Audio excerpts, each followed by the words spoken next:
How's it going, everyone? This is Leaf. Today we're going to talk about how to efficiently farm the new primary and secondary arcanes. I already completed a full rank 5 set of each arcane and almost have a secondary set by simply farming them only in a couple of days at a time. So if you don't know how to acquire these arcanes, all you have to do is kill acolytes in Steel Path. The idea we will focus on this video is how to make acolytes spawn with a high rate. You could think that it won't change too much, there's basically nothing to optimize, but I've seen acolytes spawn in 6 minutes versus acolytes spawn in 4 minutes. It's 2/3 of the time. Leaf, could you please tell me what to do now, please? Okay. Let's talk about what affects the spawn rate of the acolytes. In essence, it is how fast you are in the mission, not like how much you move, but how active you are. So in a survival, it would be how many enemies you kill in a certain amount of time, the rate of mass destruction you present to Lotus. And if you don't let the acolyte live a second, the timer for the next acolyte will start sooner. I want you to kill enemies in a fashion that you're absolutely destroying the kill counter. My previous video was about how to nuke Steel Path with Kuva Bramma. Now we will use the build from there, and this time we will find a corner to sit. The less you're worried about you dying, the less the downtime is. You never have to stop shooting your Kuva Bramma. Like, if you want to cast your ability, you can channel your Kuva Bramma and just cast your ability. That's why the bows are so good. And if you're always safe, then you have nothing to worry about. Just keep shooting. The specifics of the corner you would like to sit depends on your setup.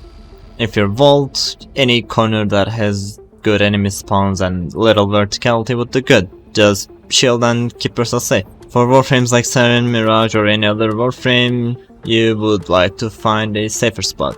Again, it is not that these warframes can't survive it. Surviving is downtime. You want to keep shooting, and that's all you should be worrying about. Make Kuva Bramma the new Korra's whip. Kill everything through walls.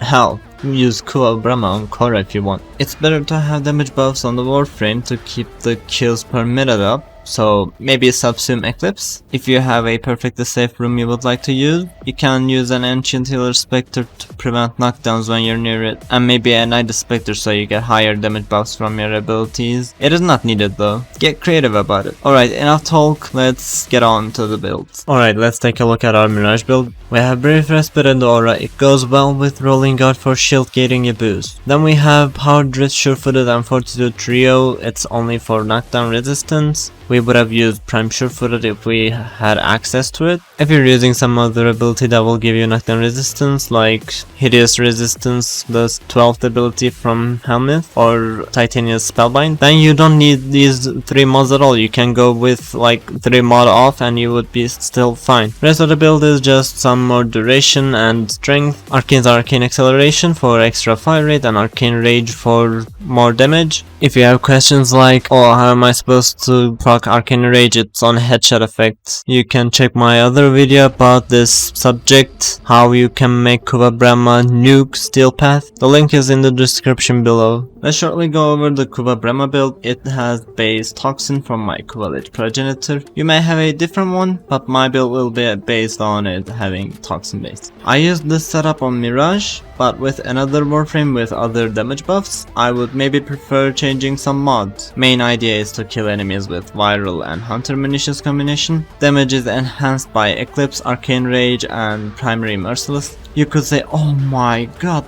this guy uses Arcanes on the build that is supposed to be used to farm Arcanes.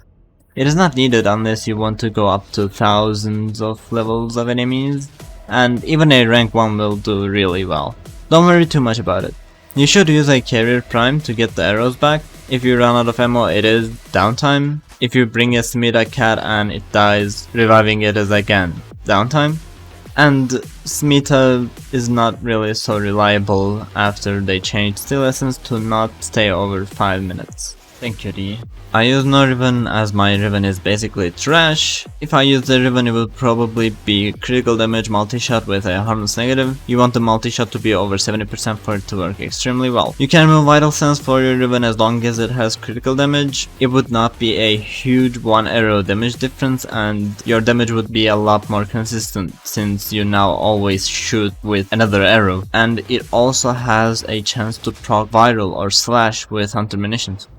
This will be it for this video. I wanted to keep it short as I can.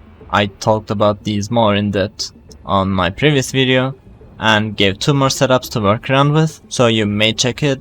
It would be in the descriptions. Thanks for watching, and if you liked the video, don't forget to tap the like and subscribe buttons, and hopefully I see you on another video. Take good care of yourselves.